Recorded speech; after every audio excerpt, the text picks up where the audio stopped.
Assalamu alaikum. Hello, dear children. Once again, welcome back in this Mission English session. And this session is going to be very, very important and interesting. Well, because we will talk about grammar in this session. And I would say, there are two groups of people. One group says, grammar is not important when we learn language. Okay. Another group says, no, grammar is very, very important if we have to learn any language. I would say, when we learn our mother tongue, we don't need grammar. But when we learn any other language, any foreign language, like we are learning English now, so we do need grammar. Grammar is very, very important. Like we have body and soul. So the relationship of body and soul, likewise the relationship of language and grammar. So if we take out soul from the body, our body will be useless, meaningless. Likewise, if we take out grammar from the language, that language won't have that much weightage as it should have. Okay, so grammar is very important.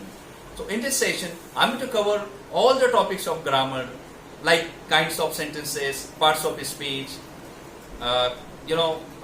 clauses. Yeah, clauses. Again, change the voice, direct, indirect, question tag, letters, composition, and so on. So today, we are going to see change the voice. And always remember, whenever we learn grammar, we don't learn grammar just to get 1 or 2 marks in examination. No, but we will learn grammar in order to use those syntactical, grammatical rules and regulation in our conversation, in our communication. Okay, so let's see. Okay, so today we're going to study change the voice. As I told you, it's a very important topic, right? Say.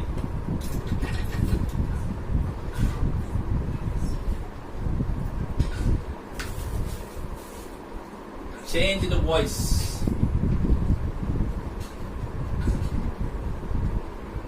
Before taking actual examples, there are certain things which we have to understand first.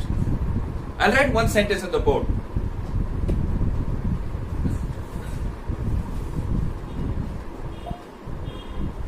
We speak English. Right, we speak English. And the instruction is change the voice. The instruction is change the voice. The first step is we have to decide, we have to understand whether the given sentence is active or passive. Well, because if the sentence is active, then we will have to do passive. And if the sentence is passive, then we'll have to do active. So the first step is we have to decide whether the sentence is active or passive. But because that is not clearly mentioned, active or passive. If it had been do it passive, then it would have been passive. But it is not given there. So the first step is we have to understand whether the given sentence is active or passive. In order to understand whether the given sentence is active or passive, there are certain symbols. These symbols are very helpful to understand us whether the sentence is active or passive. And the symbols are, which I'm going to write on the board. You see, if there is am, is, are, was, were, be, being, and been. If any one of these words is there along with verbs third form. Which form? Third form. If any one of these words comes along with third form, then the sentence will be of passive voice. So these are the symbols of passive voice. These are the symbols of passive voice. Symbols of passive voice. ये सब symbols passive voice के symbols है, ये आपको याद रखना है कि अगर इनके साथ am is are was were be been 8 है total. Okay, this are 8. Third form के साथ अगर आते हैं, इनके साथ अगर थर्ड फॉर्म आ जाती है, am third form, is third form, was third form, were third form, be third form, being third form, being third form, तो वो जुमला पैसिव का होगा. काय का होगा? The sentence will be of passive voice, right. ये एक बात आपको पहले तो याद कर लेनी है कि एग्जाम में आपको ये इंस्ट्रक्शन दी जाएंगी, चेंज द वॉइस। डायरेक्ट नहीं बोला जाएगा कि एक्टिव करो या पैसिव करो, आपको चेंज द वॉइस आता है इंस्ट्रक्शन में, और फिर आपको डिसाइड करना है whether the given sentence active or passive. So with the help of these symbols, you can very easily decide or understand whether the sentence is active or passive. Okay, this is first thing. Second thing, if we understood the sentence is active, right? अगर हमने ये समझ लिया कि ये जुमला active है, why is it active? Because none of the symbols has come there. Okay? कोई सिंबल इनमें से नहीं आया है, not third form is there, ना तो थर्ड फॉर्म आई है। Am third form, is third form, are third form, was third form, were third form, be third form, being third form, been third form, ये अगर इनके साथ आता है तो पैसिव होगा। अगर इस सिचुएशन में, इस कंडीशन में सेंटेंस नहीं आता है तो वो एक्टिव सेंटेंस होगा। ओके, तो इस तरह से एक्टिव और पैसिव की पहचान आपको हो गई। अगर सेंटेंस एक्टिव है, जैसे कि यहाँ है ना, वही स्पीक इंग्लिश, ये एक्टिव सेंटेंस है, it is not passive, it is active, because none of the symbols has come over there. So we'll convert this sentence into passive। अब इसको हम पैसिव बनाएंगे। अच्छा, पैसिव बनाने के लिए एक फार्मूले का इस्तेमाल होता है, वो फार्मूला थोड़ा सा आप लिख लीजिए।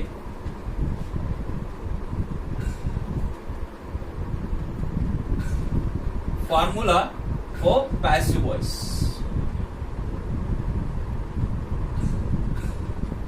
तो पैसिव वॉइस का जो है फार्मूला है, उस फार्मूले में 5 बातें हैं। That formula has got 5 points. First point, object becomes subject. Second point, helping verb. Third point, verbs third form.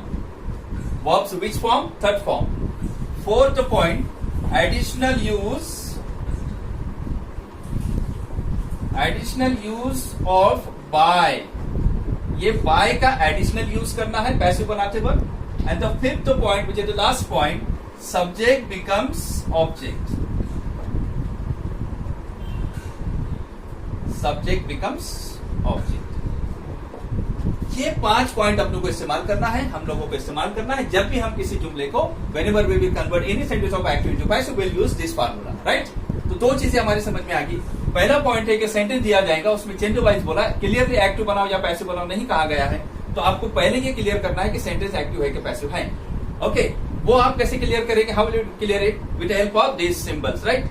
अगर एम के साथ third form, is third form, was third form, इनके साथ थर्ड फॉर्म आ जाते तो सेंटेंस पैसिव होगा। अगर इनके साथ नहीं आते तो सेंटेंस एक्टिव होगा। अगर एक्टिव सेंटेंस है तो उसको हमको पैसिव बनाना है, तो हमें ये फार्मूले का इस्तेमाल करना पड़ेगा। और फार्मूले में 5 बातें हैं। Okay, as I told you, the formula has got 5 points. Object become subject, object subject बन जाता है, हेल्पिंग वर्ब की थर्ड फॉर्म है, एडिशनल यूज करना पड़ता है बाय का, और सब्जेक्ट बनता है ऑब्जेक्ट। अब इसमें समझने वाली ये चीज है ना, we have to understand what is subject, object, verb, all this thing we have to understand first. Okay, so let's see object क्या होता है, सब्जेक्ट क्या होता है, वर्ब क्या है, वो तीनों चीजें हम पहले समझ लेते हैं, फिर ये जुमले लेकर के हम उसको चेंज करने वाले हैं, राइट। ये मैं रब कर देता हूं। चलिए,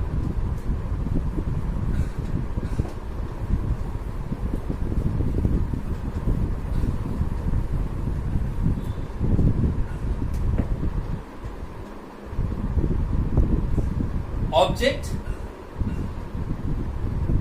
then first subject, object, verb।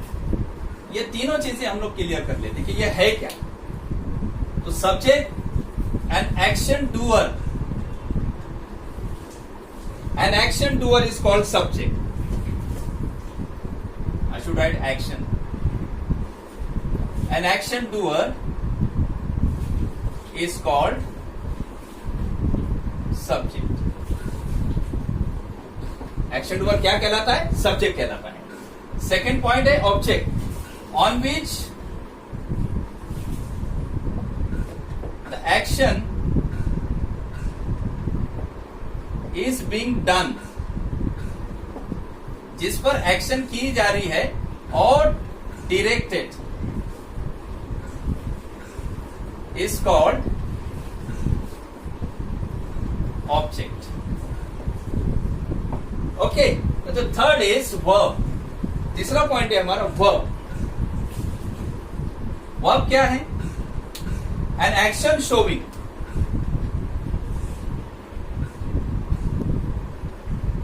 action showing word is called a verb. ये तीनों चीजें आपकी क्लियर हो गई कि हम बात कर रहे थे कि ऑब्जेक्ट को सब्जेक्ट करना है, हेल्पिंग ऑफ, वर्ब की third form, addition, use of by and subject becomes object. तो ये आपको पहले समझ लेना है कि ऑब्जेक्ट सब्जेक्ट वर्ब क्या है यहाँ पर सेंटेंसेस के अंदर.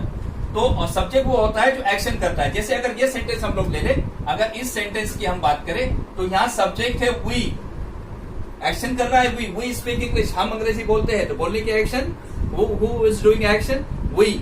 हम अंग्रेजी बोल रहे हैं तो यहाँ पे हम जो है वो सब्जेक्ट हो गया, we is subject. Now action बोलते हैं तो यहाँ स्पीक जो है ये वर्ब है, because it is showing the action of speaking, right. So that is verb. अच्छा, क्या बोलने की बात हो रही है, किसकी बात हो रही है, तो इंग्लिश बोलने की बात हो रही है. तो इंग्लिश हो गया ऑब्जेक्ट. इस तरह से ऑब्जेक्ट सब्जेक्ट वर्ब हमने समझ लिया कि ऑब्जेक्ट क्या है, सब्जेक्ट क्या, वर्ब क्या है, राइट. पहली चीज हमने समझी, सेंटेंस हमने लिया, एक्टिव पैसिव है क्या ये हमने जाना. अगर पैसिव होता जुमला तो उसमें ये सारी चीजें होती, इनमें से कोई थर्ड फॉर्म साथ में आता तो पैसिव होता, लेकिन जुमला एक्टिव है तो सेंटेंस इज एक्टिव. उसको हमको पैसिव बनाना है. पैसिव बनाने के लिए वो use formula which I had written earlier. That formula has got 5 points, right. उस फार्मूले में ऑब्जेक्ट सब्जेक्ट वर्ब का जिक्र था, तो मैंने ये क्लियर किया है यहाँ पे कि सब्जेक्ट क्या होता है, ऑब्जेक्ट क्या होता है, वर्ब क्या होता है. तो सब्जेक्ट वो होता है जो जुमले में एक्शन करता है, तो यहाँ वी एक्शन कर रहा है ना. और यहाँ ऑब्जेक्ट क्या है, इंग्लिश ऑब्जेक्ट है जिसके बारे में बात हो रही है, जिसके ऊपर एक्शन हो रही है. और वर्ब है यहाँ पे स्पीक, क्योंकि ये हमको बोलने की एक्शन को जाहिर कर रहा है. तो इस तरह से ये तीनों चीजें आपकी क्लियर हो गई. अब हम लोग जुमले डायरेक्ट में लेने वाला हूं कि कितने टाइप के जुमले हैं जिनको आप एक्टिव से पैसिव में चेंज कर सकते हो. टोटल हमारे यहाँ 12 टेंसेस है, राइट. कितने टेंसेस है हमारे पास, 12 टेंसेस. इन 12 टेंसेस के सेंटेंसेस में 8 सेंटेंसेस का आप चेंज वाइज कर सकते हो. 8 टाइप्स के सेंटेंसेस को आप चेंज वाइज एक्टिव से पैसिव कर सकते हो, लेकिन जो 4 बचे हुए हैं उन 4 का चेंज वाइज नहीं होता. तो देखते हैं कि किसमें चेंज होता है, किसमें चेंज नहीं होता है. बहुत इंटरेस्टिंग होने जा रहा है. और ये सेंटेंसेस एवरी पेपर में, in every year, whether it be 8, 9, 10, 11, 12, even IAS, UPSC, MPSC के एग्जाम में भी चेंज वाइज के सेंटेंसेस आते हैं. तो आप देखते रहिए, अच्छे से इसको समझते रहिए, और इंशाल्लाह इसको हम कम्युनिकेशन कॉन्वर्सेशन में भी हम इसका इस्तेमाल करने वाले हैं, राइट. तो चलिए बढ़ते आगे. मैं ये रब कर देता हूं, और यहाँ हम लोग जुमलों के टाइप्स हम लोग देखने जा रहे हैं. एक्टिव और पैसिव कब होता है वो भी मैं आपको मुख्तसर में समझा देता हूं, ताकि हम फिर इसको रब कर देंगे. जुमले में जब सब्जेक्ट एक्शन कर रहा हो तो जुमला एक्टिव कहलाता है, और जब ऑब्जेक्ट को हम सब्जेक्ट की जगह ला करके उसको सब्जेक्ट रिसीव करता है एक्शन को, तो वो पैसिव हो जाता है. जब हम ऑब्जेक्ट को सब्जेक्ट की जगह रख देते हैं तो वो जुमला पैसिव हो जाता है, राइट. अभी बहुत सारे सेंटेंस लेके हम उसको समझने वाले, आगे भी मैं सारी चीजें एक्सप्लेन करने वाला हूँ बार बार कि एक्टिव पैसिव किस तरह से. और फिर हमारी जो अपनी जबान है, मादरी जबान हमारी उर्दू जबान है, उसमें हम कैसे जुमले जो बोले जाते हैं, वो कौन से जुमले चेंज वाइज में हम बोलते हैं, वो भी हम लोग सब चीजें देखने वाले हैं. तो चलिए हम ये रब कर लेते हैं. हम 5 बॉक्सेस लेने वाले हैं. 5 ये कलर्स मैंने यहाँ लिए हैं, आप देख लीजिए, यू जस्ट सी. पहला है simple present tense. Okay, simple present tense का पहला है. दूसरा है सिंपल पास्ट टेंस. दूसरा सिंपल पास्ट है, वो हम लोग देख लेते हैं. ये सिंपल पास्ट,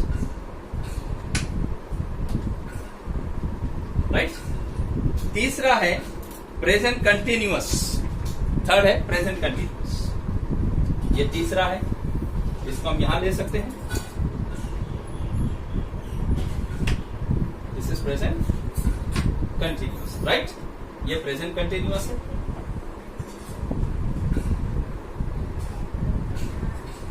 फोर्थ है प्रेजेंट परफेक्ट.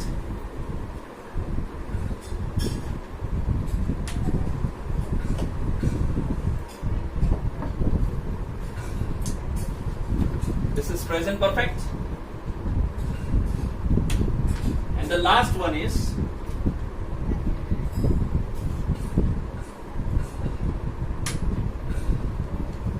लास्ट है, ये लास्ट है. तो ये 5 टाइप के जो है सेंटेंसेस आपको चेंज वाइज में आते हैं उमूमन, और ये आपको सॉल्व करने के लिए दिया जाता है। आप देख लीजिए कि सिंपल प्रेजेंट टेंस आ सकता है, सेंटेंस आपको सिंपल प्रेजेंट का सेंटेंस आ सकता है जिसको आपको पैसिव बनाना है। दूसरा आ सकता है सिंपल पास्ट का सेंटेंस आ सकता है, वो हम एक्चुअल एग्जांपल लेके देखने वाले हैं। तीसरा है प्रेजेंट कंटिन्यूअस या पास्ट कंटिन्यूअस आ सकता है उसके अंदर, ओके, एक्टिव से पैसिव बनाने के लिए। चौथा है यहाँ पर प्रेजेंट परफेक्ट या तो पास्ट परफेक्ट, राइट, या प्रेजेंट परफेक्ट का एग्जांपल आ जाएगा या पास्ट परफेक्ट का एग्जांपल आ जाएगा। पांचवा है मॉडल ऑक्सिलरी या उसमें आएगा इंपरेटिव सेंटेंसेस। तो इसमें दो टाइप के सेंटेंसेस आ रहे, देखिए सिंपल प्रेजेंट एक है, सिंपल पास्ट भी एक है, लेकिन यहां से थर्ड से जो है, ये थर्ड है, इससे प्रेजेंट कंटिन्यूअस पास्ट कंटिन्यूअस दोनों टाइप के जुमले आते हैं। इनको जब आप पैसिव करेंगे तो एक ही टाइप से आप एक ही तरीके से कर सकते हो। प्रेजेंट परफेक्ट पास्ट परफेक्ट को भी आप एक ही तरीके से कर सकते हो, राइट। उसी तरह से मॉडल ऑक्सिलरी और इंपरेटिव सेंटेंस को भी आप एक ही तरीके से पैसिव होता है उसका, ओके। तो अब हम 1 बाय 1 सेंटेंस लेकर के इसका हम लोग पैसिव करने वाले हैं, वो आप देखते चलिए। तो यहां हम लोग पहला सेंटेंस ले लेते हैं, जैसे हमने जो सेंटेंस लिया था, वी स्पीक इंग्लिश।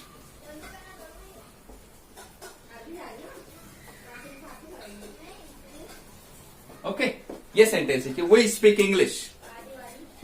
ये हो गया सिंपल प्रेजेंट टेंस। क्यों ये सिंपल प्रेजेंट टेंस है? क्योंकि इसमें वर्ब की फर्स्ट फॉर्म आई है। देखिए ये स्पीक वर्ब की फर्स्ट फॉर्म है, तो ये सिंपल प्रेजेंट टेंस का एग्जांपल है। अब ये एग्जांपल ले लेते हैं हम, सिंपल पास्ट का एग्जांपल ले लेते हैं, वी स्पीक इंग्लिश। ये सिंपल प्रेजेंट, ये simple past, right.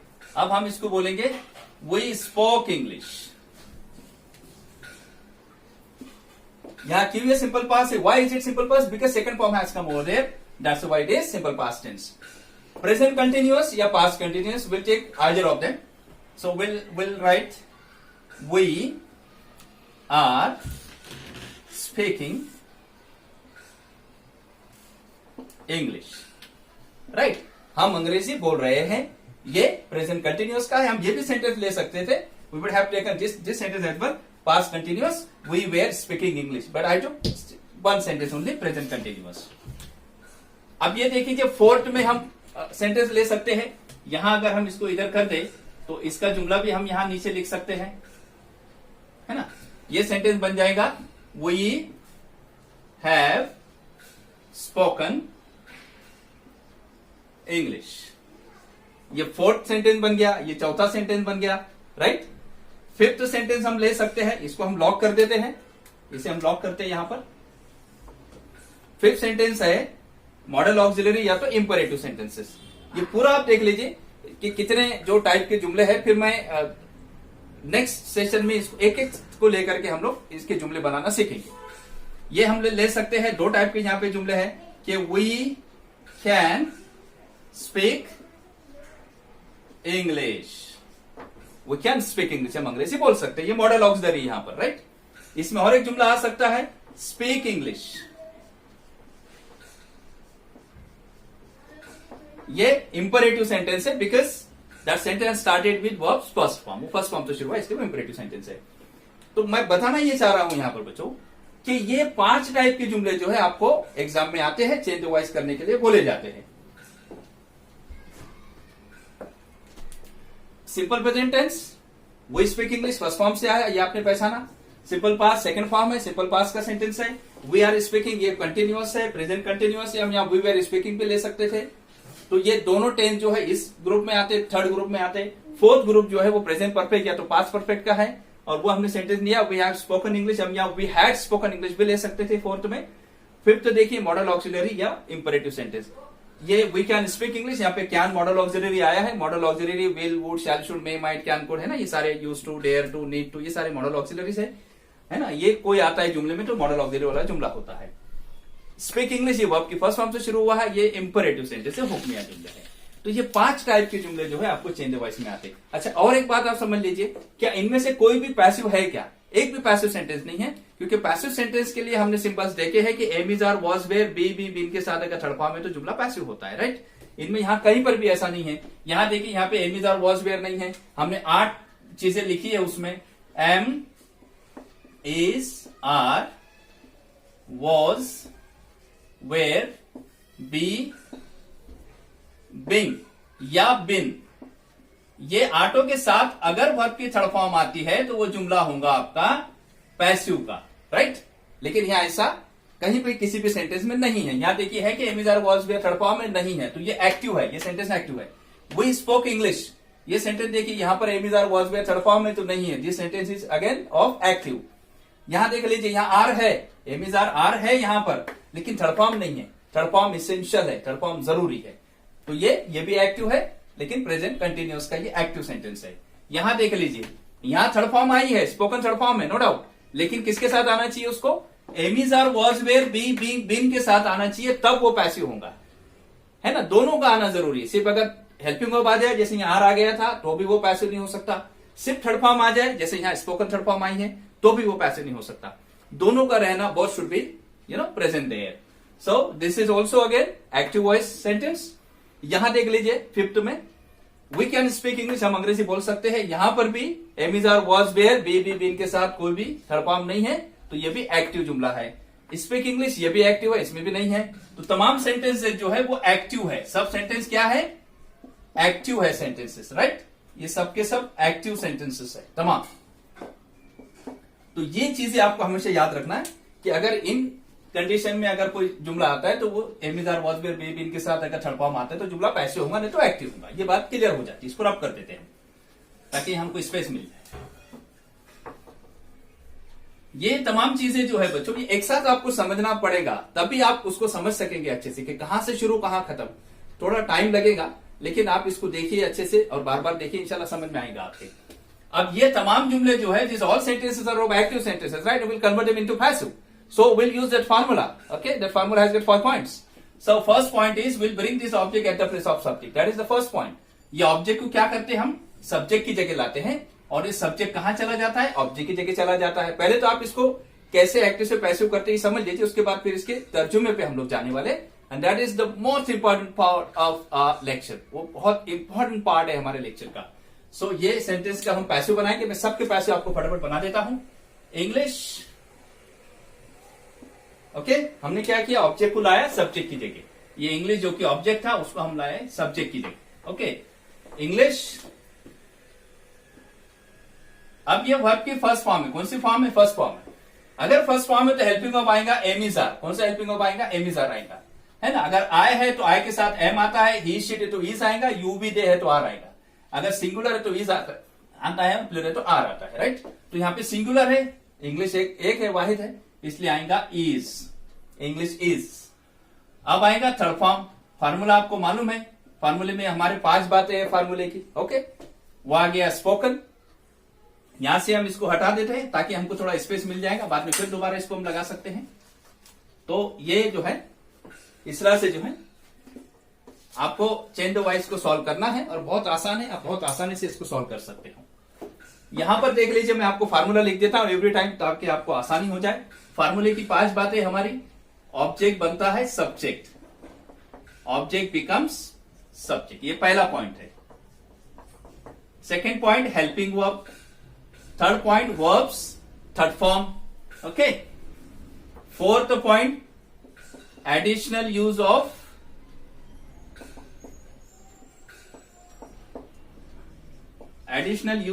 by, and the fifth point subject becomes object। तो इस तरह से आपको ये 5 बातें जो है फार्मूले की हमेशा एवरी टाइम आपको हर बार इस्तेमाल करना है, वो आपको ज़हन में रखना है। चलिए, तो स्पोकन बाय, ये चौथा पॉइंट हो गया। यहां पर आ जाएगा बाय, है ना, ये पहला पॉइंट हुआ। ऑब्जेक्ट को हमने सब्जेक्ट बनाया, ऑब्जेक्ट को लाया सब्जेक्ट की जगह। Second point helping verb, third point verb की थर्ड फॉर्म, चौथा पॉइंट बाय। और अब क्या होगा, ये वी सब्जेक्ट कहां जाएगा, ऑब्जेक्ट की जगह। लेकिन ये भी समझ लीजिए आप कि अगर जुमले में आय है ना, आय है तो इसका मी हो जाता है। आय का क्या होता है, मी हो जाता है, राइट। अगर सेंटेंस में ही है, शी है, ये तमाम प्रोनाउन में लिख देता हूं आपको ताकि आसानी हो जाए। शी है, वी है, दे है, तो ये किस तरह से बदलेंगे देख लीजिए। ही का हिम हो जाता है, जैसे आई का मी होता है, ही का हिम होता है, शी का हर हो जाता है, वी का अस होता है, और दे का देम होता है। ओके, दे का क्या हो जाएगा, देम हो जाएगा। ईट का ईट ही रहता है, ये याद रखिए आप। यू है तो यू का यू ही रहेगा, यू भी नहीं बदलता है। ईट रहेगा, यू रहेगा। ओके, अब यहां पर अगर किसी का नाम है तो नेम भी नेम ही रहेगा, it will not change, it will be as it is, right. तो इस तरह से ये आपको, अगर एक्टिव में ये सब आते हैं तो पैसिव में वो इसमें बदल जाएंगे। ये भी आपको याद रखना बहुत जरूरी है, राइट। आई का क्या होगा, मी हो जाएगा, शी का ही का हिम हो जाएगा, शी का हर होगा, वी का हस होगा, दे का देम होगा, इट का इट रहेगा, यू का यू रहेगा, एंड नेम का नेम ही रहेगा। इस तरह से ये बदल जाएगा, राइट। तो चलिए अभी तमाम सेंटेंस को हम पैसिव बना लेते हैं फटाफट। बाय, वी का क्या हो जाएगा, वी का अस हो जाएगा, है ना। तो यहां पे हम लिख देते अस, वी का हो गया अस। इस तरह से आपने इस फार्मूले का इस्तेमाल करके इस सिंपल प्रेजेंट टेंस के एग्जांपल को आपने पैसिव बना लिया बड़ी आसानी से, है ना। वो स्पीक इंग्लिश, हम अंग्रेजी बोलते हैं। अब हो जाएगा इसका तर्जुमा, अंग्रेजी बोली जाती है जरिए हमारे, English is spoken by us. तो ये फार्मूला एवरी टाइम आपको इस्तेमाल करना है। Whenever you will convert any sentence of active into passive, you will have to use this formula every time, right? And again, I becomes, me, he, him, like this. Again, see the second sentence, sentence number 2, which is of simple past tense. Again, ये sentence active है कि passive है? Active है। क्यों active है? क्योंकि इसके जो सिंबल्स मैंने लिखाए थे आपको, am is, are, was, were, be, been के साथ कोई भी थर्ड फॉर्म यहाँ पर नहीं है। अगर am is are was were be being been के साथ थर्ड फॉर्म होता तो ये सेंटेंस पैसिव होता, लेकिन ऐसा नहीं है, इसलिए सेंटेंस एक्टिव है। अब इसको हमको पैसिव बनाना है, राइट। अब पैसिव बनाने के लिए देखिए क्या करना पड़ेगा, वही फार्मूले का इस्तेमाल, same formula will use over here also, right. Will put English here, object will come here at the place of subject. First point, ये फर्स्ट पॉइंट हुआ। सेकंड पॉइंट क्या है, हेल्पिंग वर्ब है। वर्ब की कौन सी फॉर्म है, second form में, स्पोक सेकंड फॉर्म है। अगर सेकंड फॉर्म है, तो second form is given there, so we will use either was और were. If the subject is singular, अगर आपका सब्जेक्ट सिंगुलर है तो वॉज आएगा, अगर प्लूरल है, जमा में है, एक से ज्यादा है तो वेयर आएगा। अभी सिंगुलर सब्जेक्ट कौन कौन से है, आई, ही, शी, इट, या किसी का नाम, ये सिंगुलर हो गया। प्लूरल सब्जेक्ट कौन कौन से आ सकते हैं, यू, वी, दे, कोई प्लूरल में नाम आ सकता है, children, people, man, women, boys, तो वो प्लूरल होगा, तो उसके साथ वेयर आएगा। लेकिन चूंकि यहाँ पे इंग्लिश सिंगुलर है, इसलिए यहाँ पर आएगा वॉज, इंग्लिश वॉज। अब आएगा तीसरा पॉइंट है third form, spoken, English was spoken. चौथा पॉइंट बाय, है ना, तो ये आ गया by, right. First, second, third, fourth. पांचवा पॉइंट क्या है, ये वी को हमको इंग्लिश की जगह ले जाना है, राइट, क्योंकि हमारा फार्मूला कहता है कि सब्जेक्ट ऑब्जेक्ट की जगह जाता है ना, और ऑब्जेक्ट आ जाता है सब्जेक्ट की जगह। जब हम पैसिव बनाते हैं तो ये सारे सेंटेंसेस हम पैसिव बना रहे हैं, जिससे उसको ये पैसिव हो गया, ये भी पैसिव हो रहा है। ओके, ये सब पैसिव सेंटेंसेस बन रहे हैं। मैं यहाँ लिख देता हूं आपको ताकि और क्लियर हो जाए। This all are passive sentences, ये हम बना रहे इसको पैसिव, ये पैसिव सेंटेंस बन रहा है। तो वॉज स्पोकन हो गया, थर्ड फॉर्म आ गई, वर्ब की थर्ड फॉर्म बाय, और बी का हो जाएगा अस, ये हो गया पांचवा पॉइंट। तो इस तरह से ये 5 पॉइंट है, आप बड़ी आसानी से किसी भी सेंटेंस को एक्टिव से पैसिव बना सकते हैं, है ना।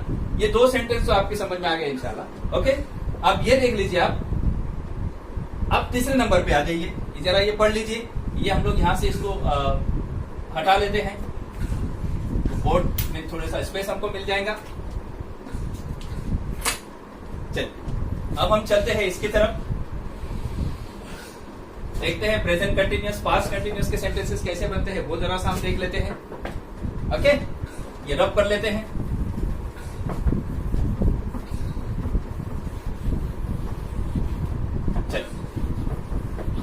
सेंटेंस लिखते हैं। सेंटेंस है वी, एक्टिव का सेंटेंस था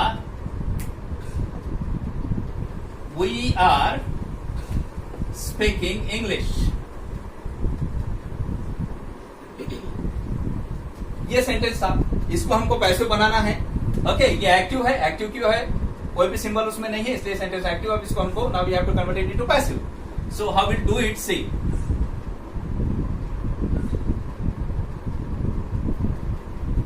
पैसिव कैसे बनेगा जरा सब वो देख लीजिए आप। हम क्या करते हैं, फार्मूला अप्लाई करेंगे, हम ऑब्जेक्ट को रखेंगे सब्जेक्ट की जगह, ये सब्जेक्ट है, ये ऑब्जेक्ट है, ये वर्ब है और ये हेल्पिंग वर्ब है, right. English will come here, English जो कि ऑब्जेक्ट है वो सब्जेक्ट की जगह आ जाएगा, पहला पॉइंट। इसमें एम इज आर इस्तेमाल होता है हेल्पिंग वर्ब, प्रेजेंट कंटिन्यूअस में एम इज आर आता है, पास्ट कंटिन्यूअस में वॉज वेयर आता है।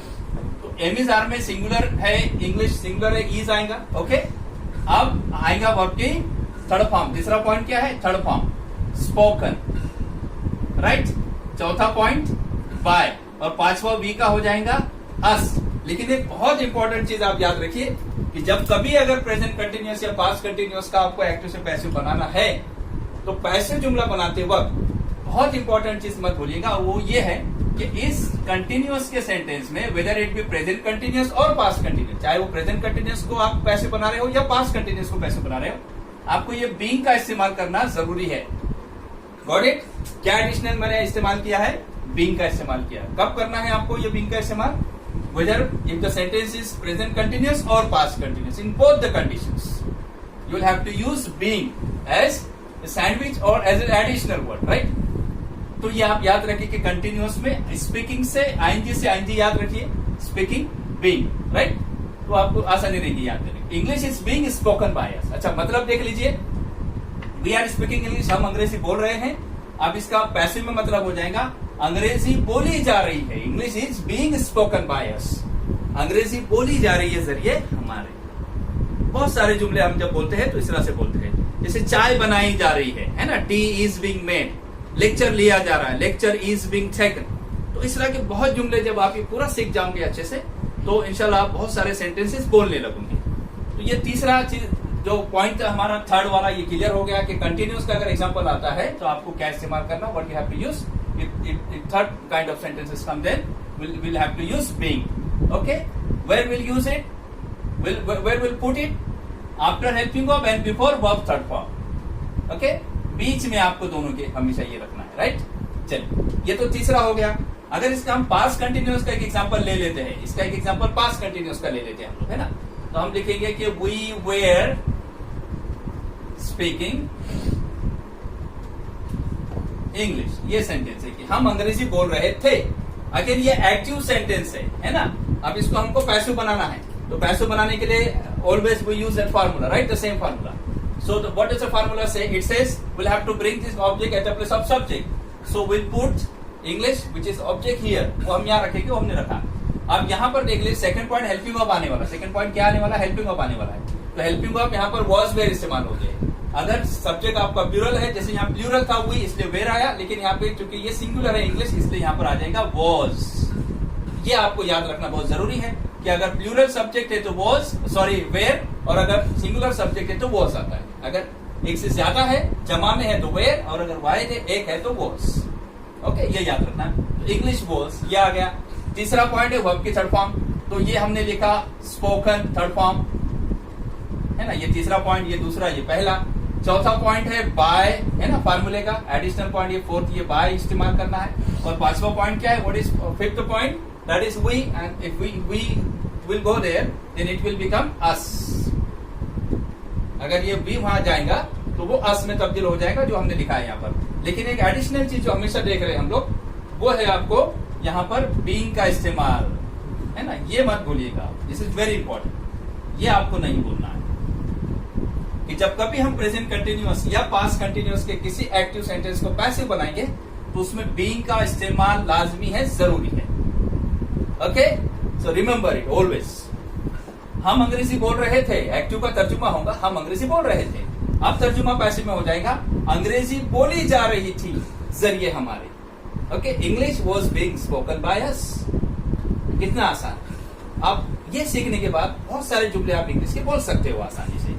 लोग क्यों इंग्लिश में फ्लुएंट नहीं हो पाते? बिकॉज ये सारी चीजें वो समझ नहीं पाते हैं, और हम लोग ग्रामर पढ़ते हैं सिर्फ 1 या 2 मार्क्स के लिए। अब उसकी जो असल वजह है, उसके रूट को हम नहीं पकड़ पाते कि ग्रामर, तमाम जितने ग्रामर है वो सब स्पोकन में हमको इस्तेमाल करना है, इसीलिए ग्रामर पढ़ते हैं हम लोग। और वो उसकी जान भी है, रूह है, यू नो, सोल है, जैसे मैंने कहा आपसे, जबान की ये रूह है ग्रामर उसका।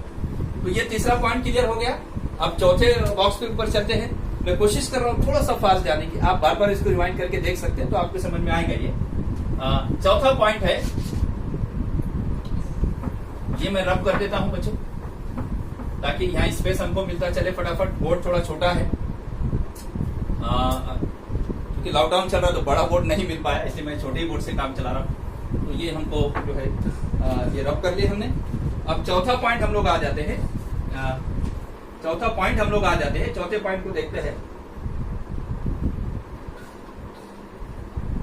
चौथा पॉइंट है प्रेजेंट परफेक्ट, और ये चौथा ये जुमला है प्रेजेंट परफेक्ट का आ सकता है, ओके, या पास्ट परफेक्ट का सेंटेंस आ सकता है। इन दोनों में से किसी का सेंटेंस आ सकता है। ये थोड़ा सा आप देख लीजिए, प्रेजेंट परफेक्ट आएगा या पास्ट परफेक्ट आएगा। इसको हम पहले इसको थोड़ा सा लॉक करते थे, ओके। इसके दो सेंटेंसेस मैं लिखूंगा। I write two sentences of this. One, we have spoken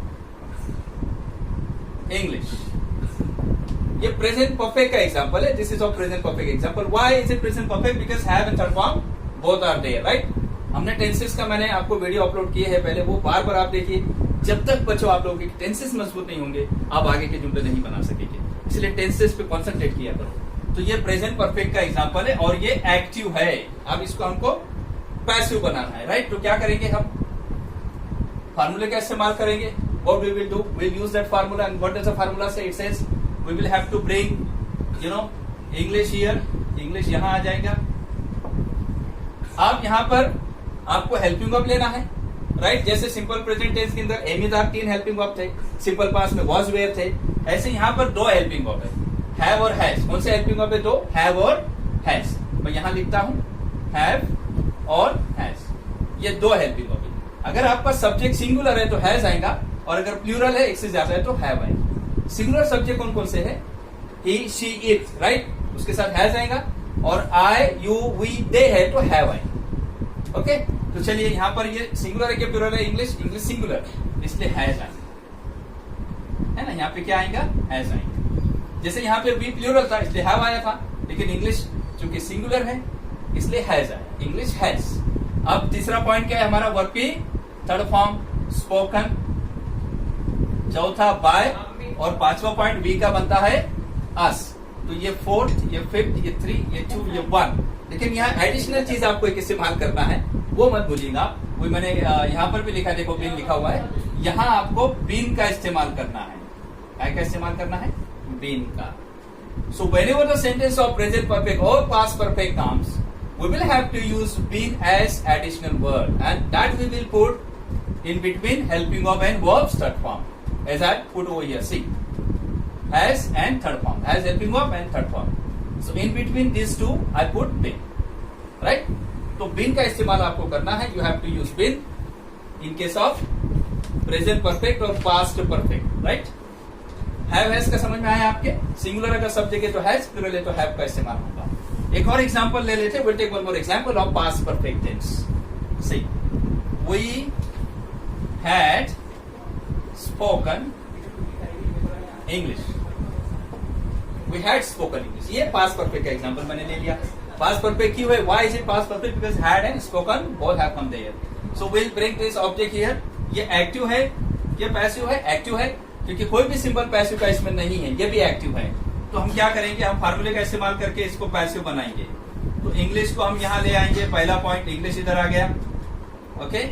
object है ना इंग्लिश, ये वर्ब है, हेल्पिंग वर्ब, ये सब्जेक्ट है। फार्मूला कहता है कि ऑब्जेक्ट को सब्जेक्ट की जगह रखिए, और सेकंड पॉइंट हेल्पिंग वर्ब है अपना, देखो उधर लिखा है। तो यहाँ पर हेल्पिंग वर्ब इसमें हैड ही आता है। जैसे एवरी टाइम उनको 2 हेल्पिंग वर्ब है। सिंपल प्रेजेंट टेंस के अंदर 3 थे, एमिदार, वॉज वेयर।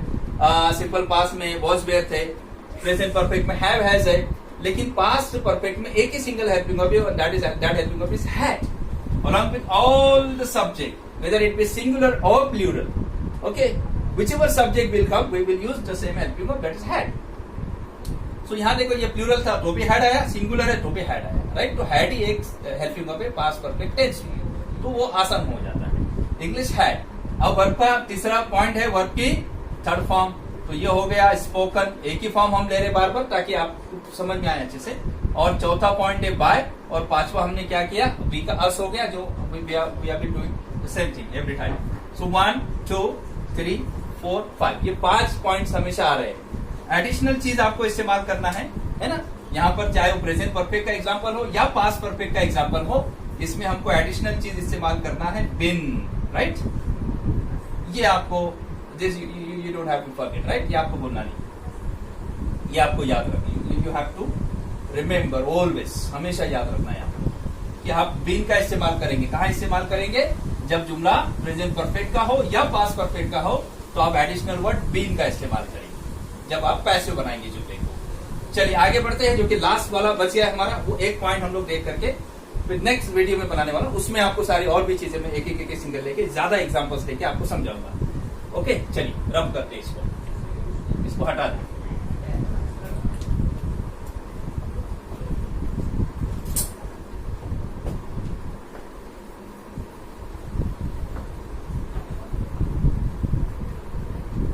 एक लास्ट वाला जो कि बहुत इंपॉर्टेंट है बच्चों, वो हम लोग देख लेते हैं। ये है लास्ट पॉइंट, यहां से भी हम ले सकते हैं ताकि जुमले हम आसानी से बना सकें। सेंटर में रखते हैं इसको।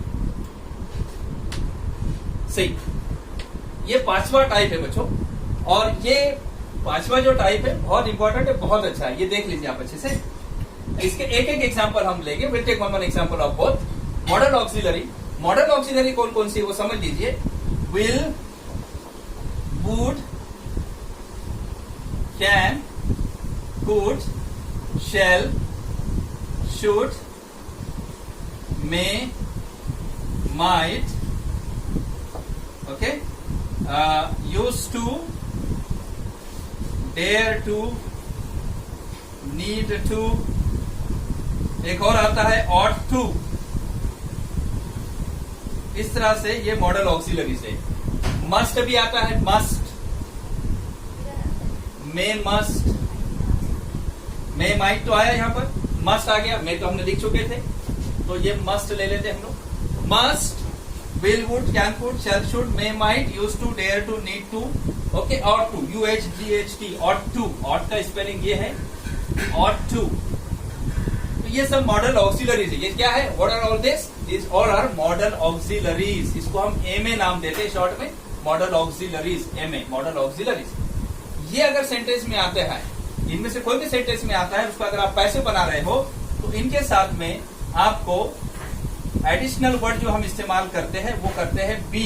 क्या इस्तेमाल करते हैं? बी का इस्तेमाल करते हैं। जब कभी मॉडल ऑक्सिलरी आ जाए और उसको आप पैसे बना रहे हो जुमले को, तो उसके साथ बी का आना एसेंशियली जरूरी है।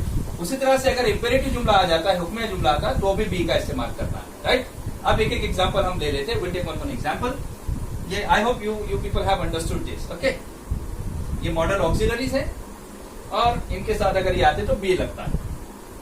चलिए इसको ऊपर लेके हम लोग ले लेते हैं इसको। यहां पर सेंटेंसेस आ जाएंगे। पहला सेंटेंस है वी कैन स्पीक इंग्लिश। हम अंग्रेजी बोल सकते हैं। We can speak English. Modal auxiliary आया है ना, क्यान आया है ना इसमें, देखो क्यान आया है, ये क्यान है, मॉडल ऑक्सिलरी है। अब इसको हमको पैसिव बनाना है तो क्या करेंगे? हम सेम फार्मूला अप्लाई करेंगे। Will apply the same formula. English यहां आएगा, ये एक्टिव है। अब हम इसको पैसिव बनाने जा रहे हैं। इंग्लिश यहां आएगा। अच्छा, मॉडल ऑक्सिलरी में ऐसा है बच्चों कि अगर मॉडल ऑक्सिलरी का जुमला आता है तो एक्टिव में भी वही मॉडल ऑक्सिलरी रहेगा अपनी जगह और पैसिव में भी वही रहेगा, बदलेगा नहीं, सेम रखना है आपको, ओके। तो यहाँ पर कैन आया था तो कैन को हम ऐसे ही रखेंगे। इंग्लिश कैन अपनी जगह रहेगा। कोई भी अगर आता था, if there would have been will, तो we would have kept it as it is, okay. और कैन, कुड, एनीवन, जो कोई भी अगर आता है, ओके, तो वो सेम रहेगा, चाहे वो एक्टिव से पैसिव में जाए या पैसिव से एक्टिव में आए, okay. It will be the same. English can spoken, verb की third form spoken. 4 point by और बी का क्या हो रहा है? अस। ये पांचों बातें हमारी हमेशा आ रही है, राइट। लेकिन एडिशनल चीज क्या इस्तेमाल करना है आपको, जो मैंने अभी बताया, यहाँ इस्तेमाल करना है आपको बी। किसका इस्तेमाल करना है? बी का इस्तेमाल करना है। तो जब कभी मॉडल ऑक्सिलरी का सेंटेंस आप पैसिव बनाएंगे तो आपको बी का एडिशनल यूज करना है। और कहां रखेंगे आप? Where will you put this be? In between LP verb and verb third form, right. One more example, will take one example of imperative sentences. Imperative sentence में तो हुक्मिया जुमले, जैसे हम बोलते हैं कि यहाँ कम हियर, अपना नाम बताओ, okay, tell me your name, सवाल पूछो, आस्क क्वेश्चन। तो ये जो सारे जो अपना नाम लिखो, राइट योर नेम, ये सब जो जुमले हैं आपने सुना कि ये वर्ब की फर्स्ट फॉर्म से शुरू हो रहे हैं। तो जो जुमले वर्ब के फर्स्ट फॉर्म से शुरू होते हैं वो ऑप्टेटिव सेंटेंस या इंपरेटिव सेंटेंस कहलाते हैं। तो एक सेंटेंस हम उसका भी ले लेते हैं। Will take one sentence of that as well. See, हम कहेंगे कि स्पीक इंग्लिश, अंग्रेजी बोलो, स्पीक इंग्लिश। ये सेंटेंस है ना। ये पहला सेंटेंस ये था इसका, और ये मैंने दूसरा सेंटेंस ले लिया, स्पीक इंग्लिश, राइट। अब इसका आंसर देख लीजिए, इसको हम पैसिव कैसे बनाएंगे। ये भी जुमला है कि अंग्रेजी बोलो, है ना, ये इंपरेटिव सेंटेंस है। इसका पैसिव कैसे बनता, थोड़ा सा इसमें हल्का सा चेंज है। ये एक ऐसा जुमला जिसका थोड़ा हल्का सा चेंज है। इसको हम शुरू करेंगे लेट से, ऐसे शुरू करेंगे लेट से। लेट से LET, लेट से शुरू करने के बाद ऑब्जेक्ट को हम पहले लाएंगे, let English, okay. Every time we start with object, right, but this time we have started with let, LET, let. फिर हमने ऑब्जेक्ट को रखा, then we put object English, let English.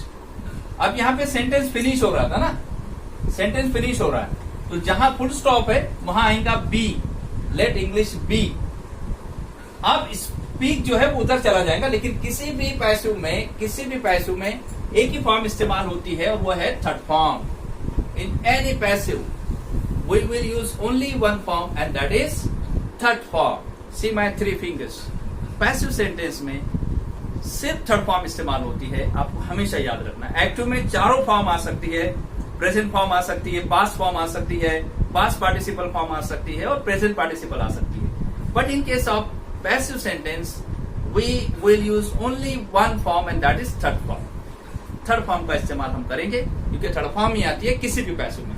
तो आपको स्पीक को क्या कर देना है, स्पोकन कर देना है। तो इस तरह से ये जुमला आपका एक्टिव से पैसिव बन गया। Speak English, let English be spoken, है ना, चलो अंग्रेजी बोली जाए, ऐसा उसका तर्जुमा हो जाएगा। तो 5 बॉक्सेस हमने लिए थे बच्चों, 5 टाइप के जुमले मैंने लिए, और उसको मैंने आपको फटाफट जो है एक्टिव से पैसिव बना के दिखाया। अब इसके तर्जुमे भी आप सुन लीजिए, और 3 के तो तर्जुमे हम देख चुके हैं। इसका देख लीजिए, वी कैन स्पीक इंग्लिश, हम अंग्रेजी बोल सकते हैं। English can be spoken by us, अंग्रेजी बोली जा सकती है जरिए हमारे। English can be spoken by us, right. ये सेंटेंस देख लीजिए आप, स्पीक इंग्लिश, अंग्रेजी बोलिए, या स्पीक इंग्लिश। पैसिव होगा लेट इंग्लिश बी स्पोकन, यहां फिनिश होता है सेंटेंस। इसमें बाय ये सब अंडरस्टूड है, ये सब नहीं है इसके अंदर, okay. Let English be spoken. इस तरह से ये जुमले जो हैं एक्टिव से पैसिव बनते हैं। इस सेशन में हमने एक्टिव से पैसिव बनाना सीखा। नेक्स्ट सेशन में मैं आपको पैसिव से एक्टिव बनाना सिखाऊंगा। फिर हम कुछ जो है नेक्स्ट वीडियो के अंदर कुछ सेंटेंसेस लेंगे जिसमें हम लोग प्रैक्टिस करेंगे, और ये सेंटेंसेस स्पोकन इंग्लिश में बहुत इस्तेमाल होते हैं, ओके। मैं उम्मीद करता हूं अल्लाह से कि आप तमाम लोगों को ये जुमले ये तमाम अच्छे से समझ गए होंगे आप लोग, और इसकी आप प्रैक्टिस करो। इंशाल्लाह आप बहुत अच्छे से अंग्रेजी बोल सकेंगे बच्चों, अच्छे से अंग्रेजी लिख सकेंगे, और हर एग्जाम में इसका एग्जाम्पल होता है वो आप कर सकेंगे। तो ये पहला सेशन था जिसमें हमने जल्दी से जान लिया। उसके बाद हमने 5 टाइप के सेंटेंसेस लिए, फिर फार्मूले का हमने इस्तेमाल करके हर सेंटेंस को बनाया। एक्टिव कब होता है जुमला, पैसिव कब होता है, वो मैंने आपको सिंबल्स दिखा के दिए, इसके तर्जुमे मैंने आपको करके दिए। ये बार आप वीडियो देखिए, इंशाल्लाह ये सारी चीजें आपको समझ में आएंगी इंशाल्लाह, और आपका ग्रामर जो है ये चेंज वाइज भी मजबूत हो जाएगा, आप जुमले भी बना सकेंगे।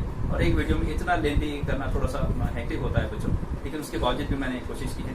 आई होप कि आप लोगों के समझ में आया होगा इंशाल्लाह। नेक्स्ट वीडियो में मैं आपको फिर पैसिव से एक्टिव बनाना सिखाऊंगा, ओके।